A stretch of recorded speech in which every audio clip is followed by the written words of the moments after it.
Times even revered as gods. But that's when they're using their powers for good. What happens when the heroes go rogue? Well, let's find out with our next panel featuring some of our favorite actors from The Boys. Woo, about to get hot in here. All right, their moderator from Big Time Rush. Please give a warm welcome to Stephen Kramer Glickman. Come on out here, Stephen. He's going to be moderating and getting us started off. He's looking sharp. He's making his way to the stage in this sharp suit. And the drums go. Look, yes, give him some love. You trying to show me up over here? You have your own mic. Okay, perfect.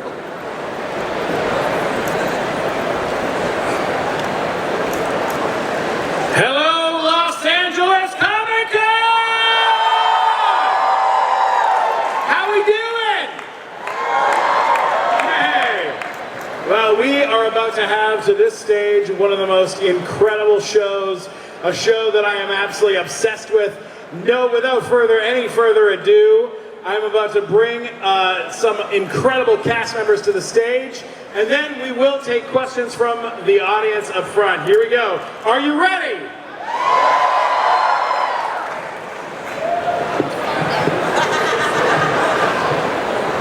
Perfect. Ladies and gentlemen, from the Amazon series, The Boys, please welcome to the stage, Tomer Capone, Frenchie!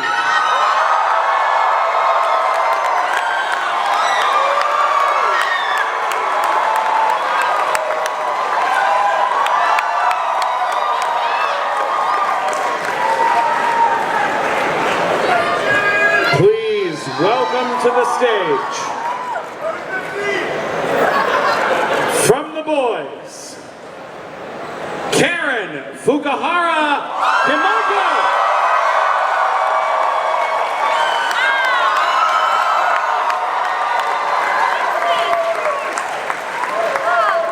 Gee, you guys, this is incredible.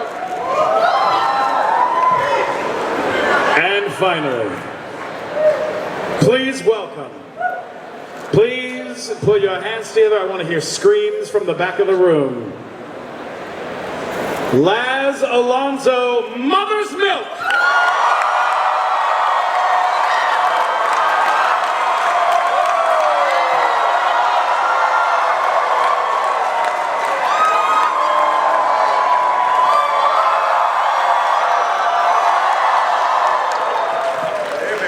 Let's do this thing. Do we have a lot of Boys fans in the audience? Oh yes we do. Oh yes we do. This show is absolutely an incredible show. I just wanted to start out by asking you all the same question. How did you end up getting cast on the show? What was the audition process in being cast on one of the greatest, most innovative, original superhero shows to ever exist? Let's start all the way at the end. Let's start with Frenchie. Wow. Can you guys hear me? Wow, this is so exciting to be here. Oh my God, thank you all for being here. And for your question, this is actually very emotional and a beautiful moment because this is my second time in Los Angeles. But the thing is, the first time I was here was to book the show. Wow. And now being here with you all is just unbelievable. It's unbelievable. So thank you for being here. I heard that you got into a little bit of trouble because of your audition. Is that true? Oh yeah, I almost got shot in the face. Oh my God. When I shot the audition for Frenchie. Shot it back in Tel Aviv with my friend, and I was doing the scene with a gun, obviously, as you know, our Frenchmen, and screaming. Apparently one of the neighbors looked from the shades, kind of saw a crazy guy yelling in French with a gun waving in his hand and called the cops. So the special forces came in, guns drawn, thank God I was kind of people kind of knew me in Israel, and the guy went, no, I know that guy, he's an actor. And everybody kind of stopped. So, but the audition worked, and here I am with you guys. So, merci beaucoup, and good to see you. Yeah. Hey! Wow. This is my first big convention in Los Angeles, and I grew up here, born and raised, and so it's really nice to come back home, and what a warm welcome.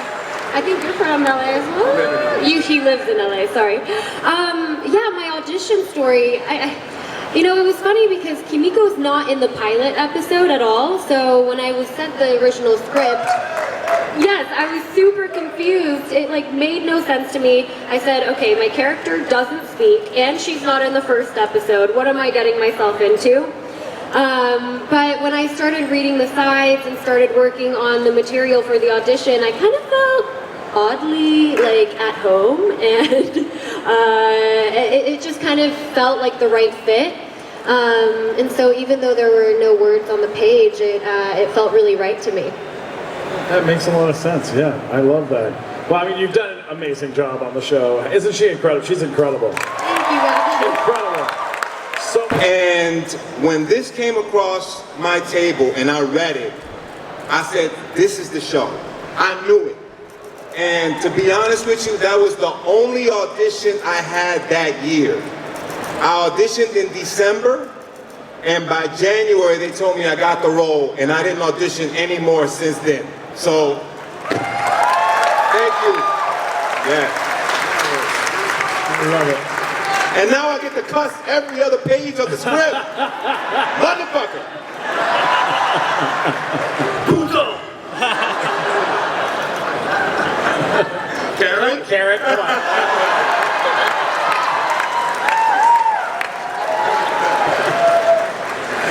All right, I have a fucking question. Yes. It's only fair. What are the other cast members like? Anything memorable about meeting some of the other cast members that you have to work with on the show? When you first met Carl, any fun, weird stories about the rest of the cast? I mean, I remember my first day on set. First she comes in, second episode in season 1. They flew me in, I didn't know who's who, and then I see this guy sitting outside his trailer looking kind of shady with sunglasses, beard, big ass black coat. Guess you all know who I'm talking about, Carl Urban. And he's sitting there and he's going, oi. And we sit down and we talk, and it couldn't be more nicer. Nothing like what I read about Butcher on the pages. He's the most nicest guy in the world. And then we talked about what we should do between filming. And I go, you know what could be cool? If we can play backend. And he said, I'll play for you for $50. So we got a table, and for this moment on, I just want to say though that all of us are addicted to backend and behind the scenes, rolling and playing every day, all day. And this one, I'm proud to say that she is my little monster. And she's killing me this season, guys. I'm dead. I'm like, no, it's not good. I will say I've had some wins. Well, we have to do like a tournament one day with the fans. Oh Yeah, that would be a fun one. I'll let you have that. Yeah. I'm tired of getting beat on set by you anyway. Me, it was discovering the hard way that Carl Urban likes to play practical jokes. Season 1, I don't know if you guys follow us on our social media. I'm at Laz Official, by the way. Anybody else want to drop their social media? I don't know what my social media is. Tomer Capone, at Tomer Capone. Karen Fukuhara. At Karen Fukuhara, at Laz Official.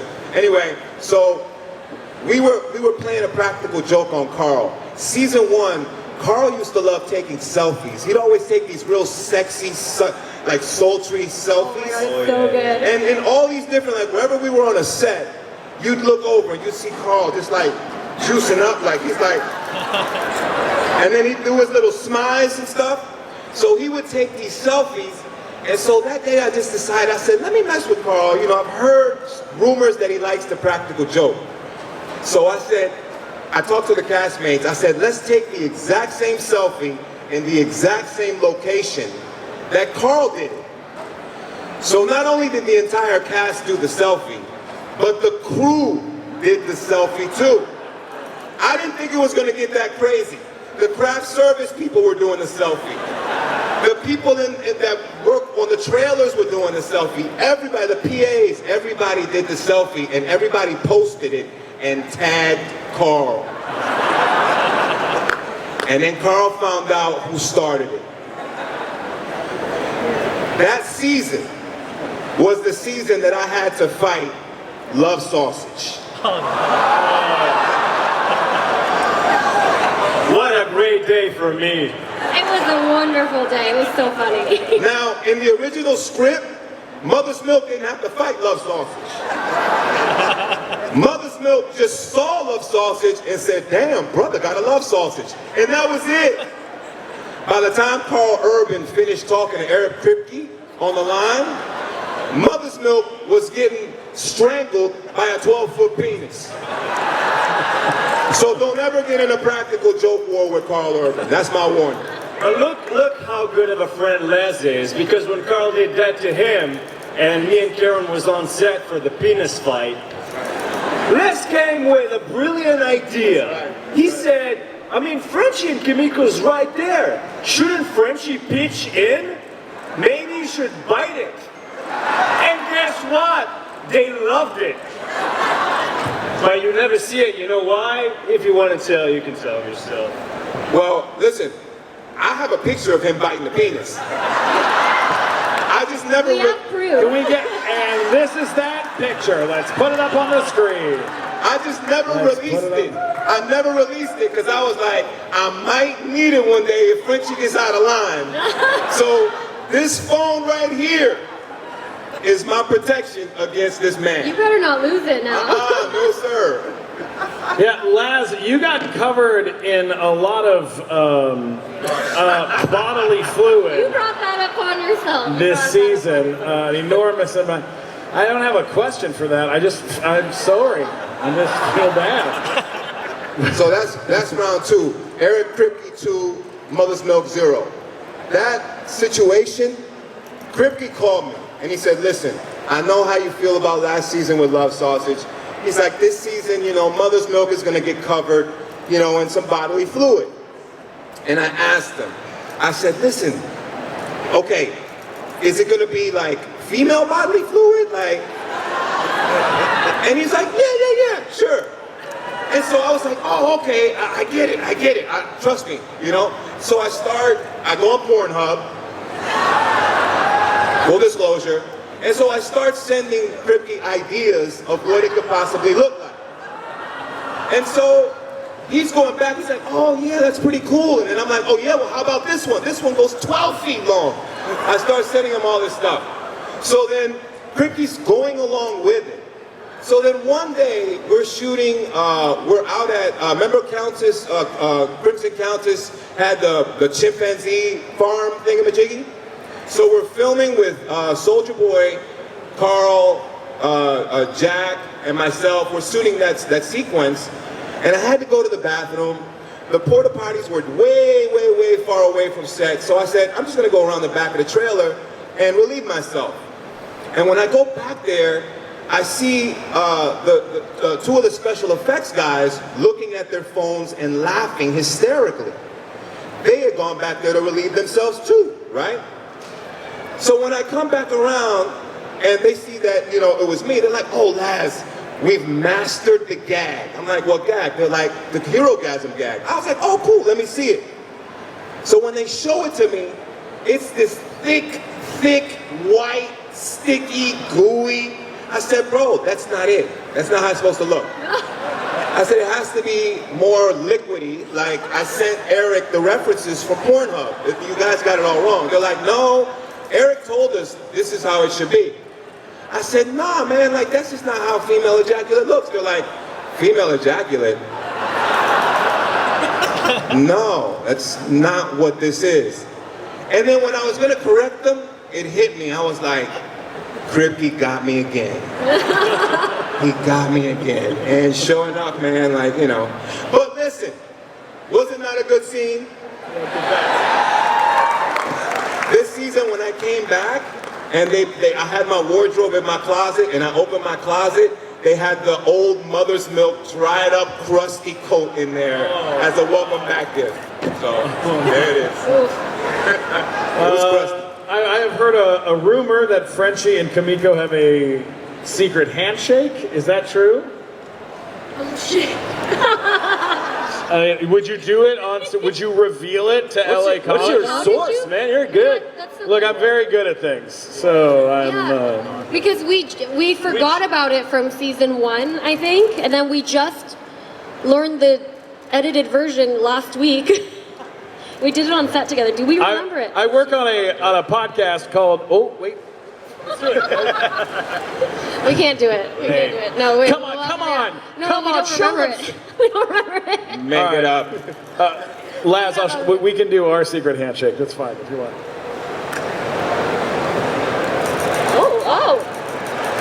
Oh, okay. Totally.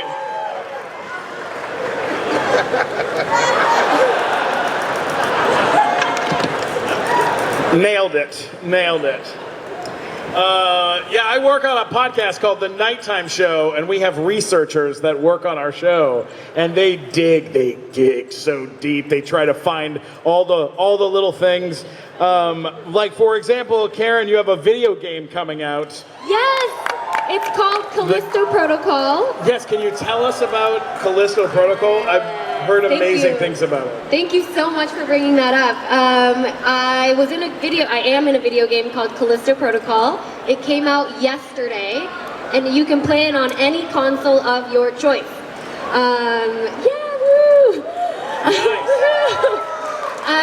It's this horror-based game made by Glenn Schofield, who did the cult classic Dead Space. So, if you're a big horror fan, please go play it. It's out now. Yes. Nice. Thank you so much. That's so great. Yeah.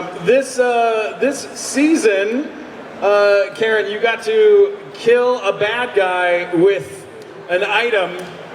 Oh yes. That Which has never item? Which happened. item? Yes, it was a very special item. Yes. What's been your favorite as far as like your attacks, the attacks that you've done on the show, on other people, your fights? What's been your favorite fight so far?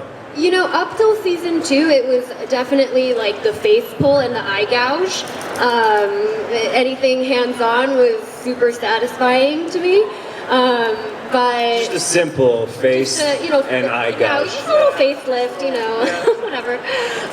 But season 3, we got to work with some beautiful dildos. So I enjoyed doing that. The Frenchie double, Jeff, our beloved Jeff, he's been with us in season 1. He got to play one of the Russian mobsters in the dildo fight, and he's the one that gets stabbed in the eye with a dildo. Oh my God, that's amazing! He's amazing. We love Jeff. Give it up for Jeff. Give it up for Jeff. He took an eye infection for that one. He did. He actually did. Yeah, he actually did. Okay, so of all the powers that you could possibly have, I know this is like such a fun question, but of all the powers that you could have on the show, is there anyone in particular, something that you watch happen, you've seen, on an episode, and you go, now that would be the way to do it. If I could just, one time. For me, it's got to be the Deep. I think he has the weirdest, most ridiculous scene, story you can ever, come on. And he does cool stuff, they bring animatronic dolphins and octopuses and what? I dig that character. I think Chase is doing an amazing job with that character, and it's probably so much fun to play. It's one of those TV shows where it doesn't happen to me a lot, but where I'm watching a show and I just yell out, "Oh my God! Oh my God!" Like, alone. and I have a very fat pug at home, and she just looks up and is terrified of what I'm saying. I'm always blown away. Like when he crashed the boat into the whale. Yes. Moments like that, or when he was having sex with the octopus. I mean, these are moments that have never been captured on film before, and then they happen, and you know, you guys are a huge part of that. I mean, capturing new moments that have not been on television before is a fascinating thing. You know, a funny bit about the octopus, so we have a trailer called the prosthetic trailer, where we go to, you know, to do all our makeup stuff, our serious, and there's always, they have like a window behind it, and they put the octopus back in the window. So you'll get your own makeup, but the octopus is always looking at you on the back. It's hilarious, just hilarious. And his gills. Yeah. This season, I can say that we're gonna have some stuff you've never seen before again. Wow, really? Yeah. I didn't think that after the whale, I didn't think we could do it, and then we did it with Herogasm. This season, I think we're gonna top that. Wow, Yeah. oh my God. Yes, stuff you've never seen before. You know, you're saying that, I'm just thinking about the scene that we are going back to shoot next week, which is... And that's one of them. That's only one of them. Yeah. Is it a difficult thing working on a show where everyone wants to know what's happening next, and you just have to keep the secrets of the show between the cast? Is that a difficult thing to do? Not really. No? No, because, you know, I love to see the reaction and the surprise of everyone, especially like when they start hitting me up on social media. It's like all of a sudden my phone just lights up, and it's like, yep, they watched it. They watched it, you know? Or like, for example, Ant, you know, who plays Homelander, Anthony Starr. You know, like, this guy is like literally gone viral for every facial expression he makes. There's a meme for every scene for Ant. And it's dope. Like just now, Metro Boomin dropped a hip hop album, and the beginning of one of the tracks is Homelander's speech. You know, so it's like those kind of moments just really makes me feel like we're contributing to pop culture. We're contributing to just making noise in a very noisy world right now. Yeah. And that's what art should do, man. Art should make noise. It should make people think. It should make people feel. And I'm happy to be a part of something that makes people feel.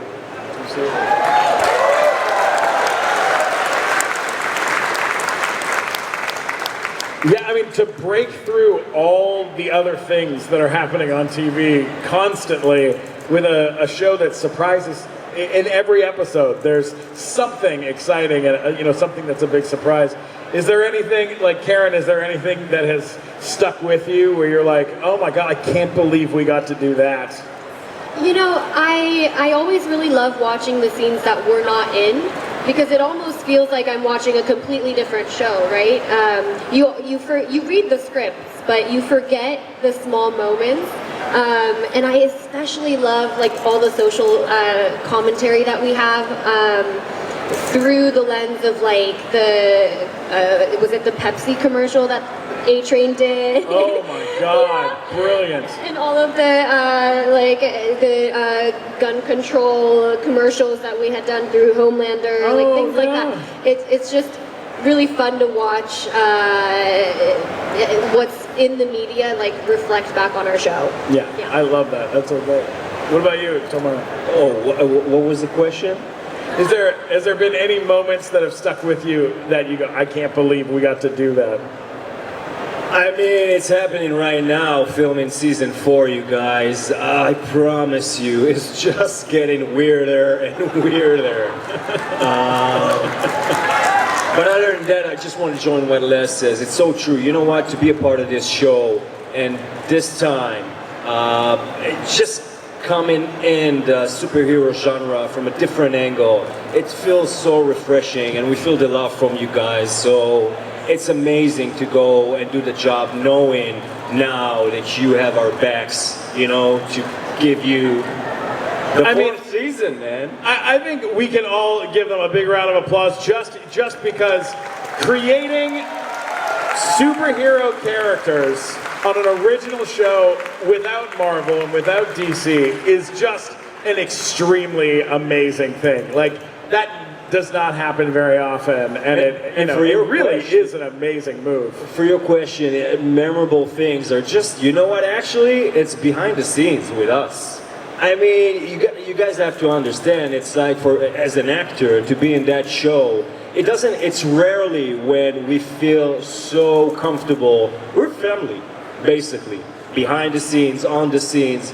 So it's just those little experiences and you know, getting even to do this together. It's amazing. It's amazing, and I think it's a big part of what makes the boys the boys. Oh, you know? yeah. Absolutely. What up? Yeah. Let's take some questions from the audience. I'm going to bring out right now my co-producer from my podcast, from the nighttime show, Matt Walker. Give him a giant round of applause. He's going to have to take questions from you folks. So who's got questions? Who's got questions? Here we go. Right here, in the red, right here. Hi, my name is Abby. Nice to meet you. I love you guys. You guys are amazing.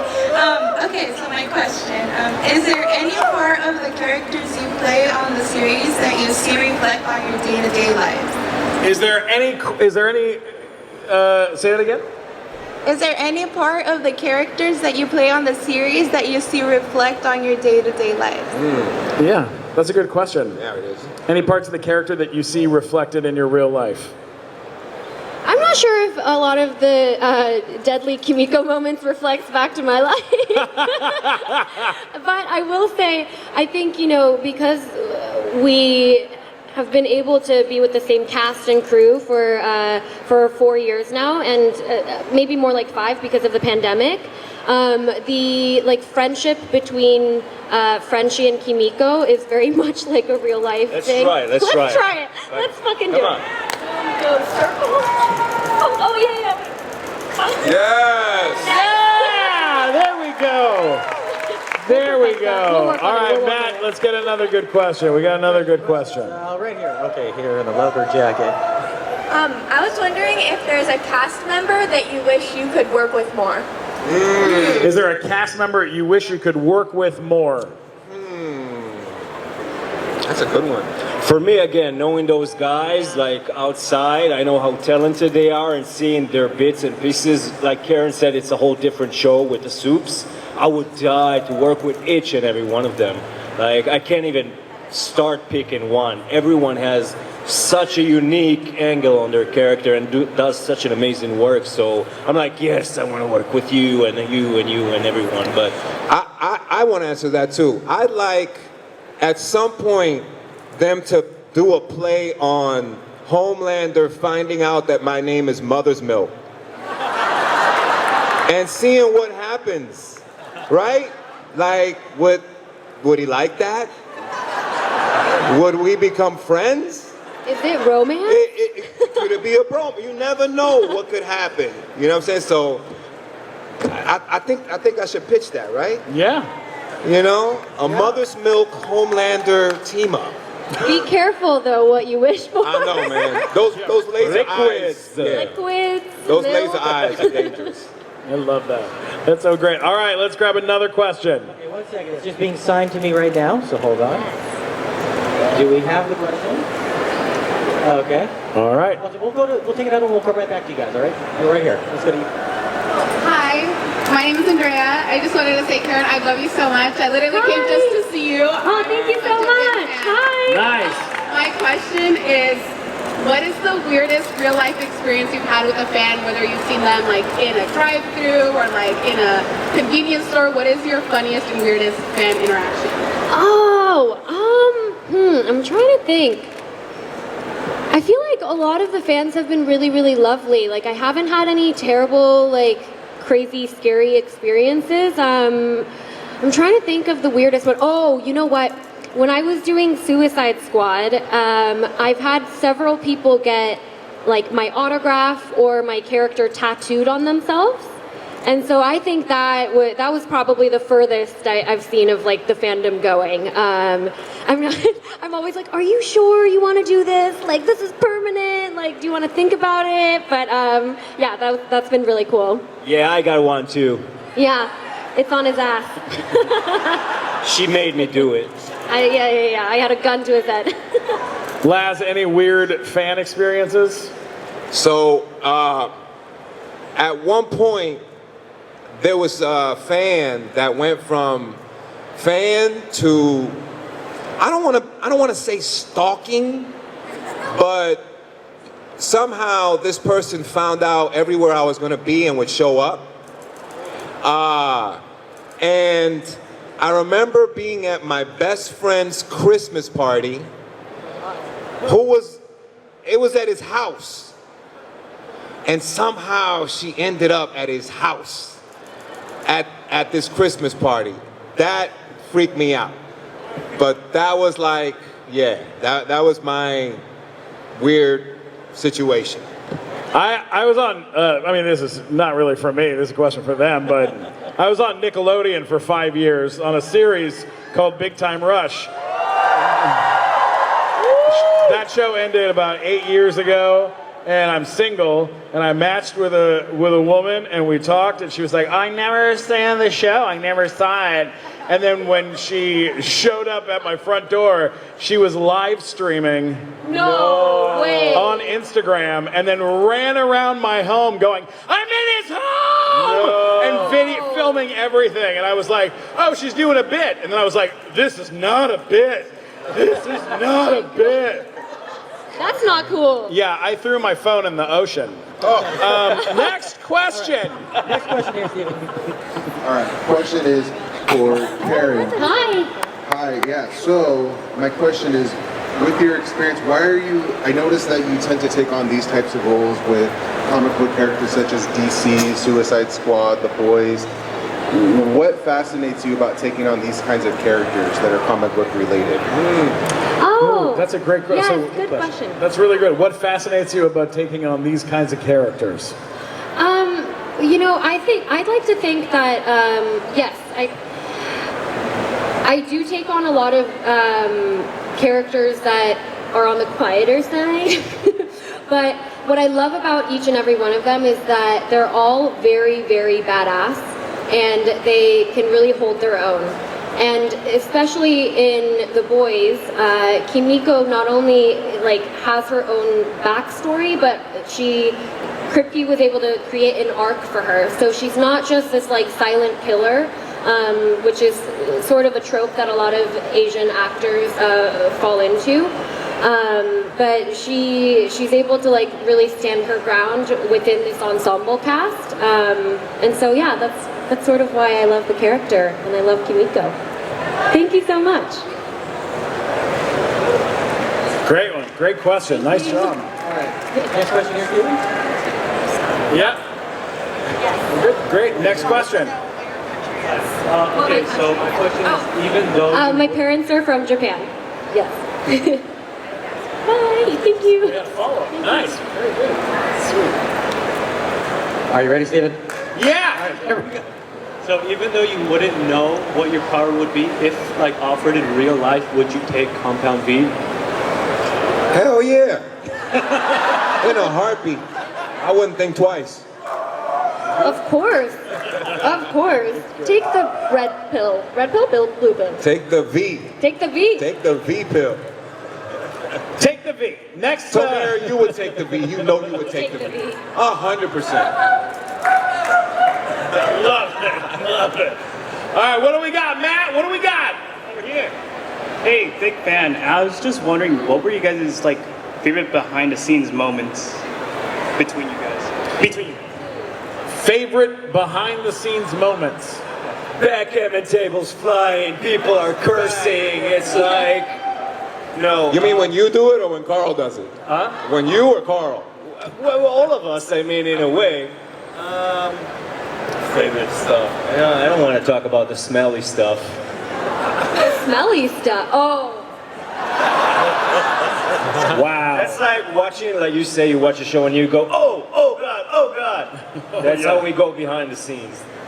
Oh my God. Someone used to drink a lot of flavored seltzer water, and it would turn into a very gaseous experience. We're not going to say any names, but they're not sitting at this table. No, but you know, we play with each other around. Like I stole mother's milk cow, like a figurine of a cow. Haven't returned it back. She's still a hostage. So if you want her back, no, you did get it back. You gave me a new one because the one you stole, you broke her legs off. I did. So I don't want to know why. use the picture. He said, use the picture. All right, I guess this is. Oh my God. Okay. I guess this is all to the cast members. But what would you say is your most favorite scene to film from the last season? Favorite scene to film from the last season? Oh, it's gotta be the musical sequence. For me too. Yeah. It was surreal. It was, I mean, guys, listen, one day you're covered in blood, you know, people are shouting all around you like, ah, ah, ah. And then another day, me and Karen are standing in the middle of a colorful hospital, 30 dancers behind us going stretching, going like, Everyone's happy. We're like, where are we? where are we? What is this show? Oh, that it was musical was it was so incredible. nice. It was so beautiful. And then we get to work our asses out. What was the rehearsal process like on doing a musical number on a show? We were drilling the musical number like for a few weeks, right? 3 to 4 weeks. Did you have a choreographer for that? Yeah, Amy. She was a wonderful choreographer. She is working on something this season as well, but won't say what. We're in rehearsals. I had a slight thought of like, I don't think we can do this. Neither of us have like dance backgrounds, so it was a little difficult. But to be honest about that sequence, you know, guys, as an actor, I don't like watching myself that much on screen. It's weird. It's just a weird experience. But I did love to watch my action beats, like the big action beats. It's cool. And now a new thing for me is I can watch myself dance. Like, I don't mind that. So dancing and fighting, that works. I love it. That's great. Thank you. All right, next question. What do we got? Make it a good one, Matt. Hello, you guys are freaking awesome, by the way. How was it feeling filming the season 3 finale? What was the atmosphere? How was that? That was great. You know, for me it was great because there were so many moments where Mother's Milk got to go one-on-one, head-to-head against Soulja Boy. And for me it was just a strong, powerful moment where a person with no powers can stand up to somebody with superpowers.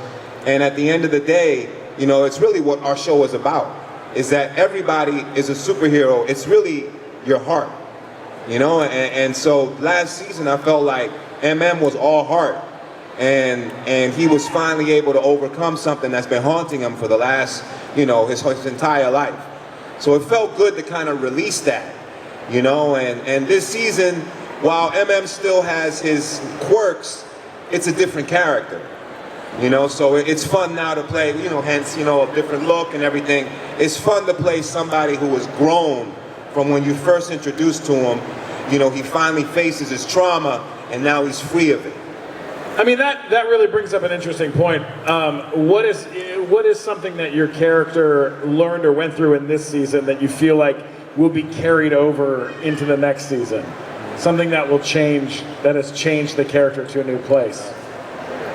I could jump in if you guys are thinking. Yeah, go for it. For me, it's an easy question. Is M.A.A.'s biggest role from season 1 to season 3 was his loyalty to Butcher. Right. He only came back because Butcher asked him to come back. He really was happy being home, taking care of his family. And in season 3, Butcher double-crossed him. Right. And if you've ever experienced, you know, the only person that can really hurt you, an enemy can't really hurt you because you see it coming a mile away. You're expecting it. The pain that hurts the most is when it comes from somebody you trust and somebody you love.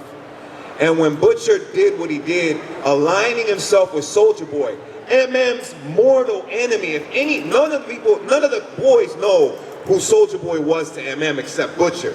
And for him to do that, he broke a cardinal rule of friendship, and he broke that trust.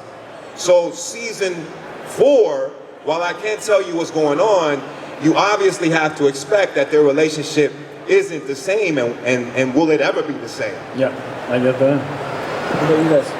Yeah, I think in season 3, Kimiko really had to go through her own like self-discovery circuit. And you know, she's really felt like in her entire life, everything bad that had happened to her was because of everyone else. And then at the end of season 3, she realizes that she needs to own up to the things that she has done, her own actions, and she has to figure out where she wants to take her own life. And whether she wants to be this like monster that she thinks she has become. And in season 4, without giving away too much, she definitely keeps going and keeps exploring within those boundaries as well. Yeah. For me, I think Frenchie, obviously season 3, facing up with his demons and whatnot, and it's just beautiful to me what the writers have done coming into season 4. No spoilers, but it's just, you know, the boys were always against the Soups and the way they, you know, control media, whatnot, everything. And as time passed by, Frenchie really asks himself, are the boys that different from the Soups? And, you know, dealing with the V and everything that happened in season 3, and it's gonna get messier and much more deeper and interesting. That question in season 4, so I can't wait for you guys to see it. I gotta say, before we take our last question, I'm gonna just say this real quick. Personally, I asked if I could host this panel because I am such a massive fan of you guys, such a huge fan of the show, and the only person from the cast I've ever had any sort of run-in with was Carl Urban, and it was at Break Room Cafe in Burbank. I park my car, I walk in, he is incredibly intimidating. He's sitting by himself with a, you know, black cup of coffee. He's like, not interested in speaking to anyone, wasn't looking at anybody. He was just on his own, on his phone, by himself. And I look over, I go, oh my God, this guy's so intimidating. I want to talk to him so bad. And I start walking over, but I'm a little nervous. I'm a little nervous to walk over to him. And I'm getting closer and closer. And then he looks up, he smiles, looks past me, and then I hear this voice, please move. And I move out of the way, and it was Al Pacino. No way! Coming to sit with Carl Urban at some bullshit cafe in Burbank. And he's like, Carl, how are you? Great to see you. Looking great. And he's like, hey, and they talked, and I was just like, and I'm out. And I just like went back and got in my car. But it was like the closest. I like literally saw him look at me and then look right past at Al freaking Pacino. So I'm very happy to be able to sit with you guys. As a fan, I love you guys. I can't thank you enough. Let's grab one more question. Matt Walker, this better be a damn good question, you guys. Pressure's on. Better be a good question. Pressure's on. Woo! You got this, you got this. Come on. You got this. This is for all you three. If you wanted to play another character on the show, which one would you want to play? I would love to play Frenchie. Oh, yeah. He's got all the laughs on the show. He gets to do the most craziest shit, and then everyone's like, oh yeah, that's Frenchie. It's great. She knows what's happening in season 4, guys. She knows. I do. No, I think I answered it. The Deep. Yeah, Deep. Oh, yeah, Deep. Yeah, good one. Good question. Good. Well done. I'd say Butcher. I like Butcher. I especially like Butcher's accent. Like, I started season 1, I started this tradition where every time we got a new script, I would read the title of the script in Butcher's voice. You know, this oil of lies and lies and lies. It's like, and now I do it every single script. It's almost like good luck. Like, I know it's gonna be a good, show when I read it in Butcher's voice.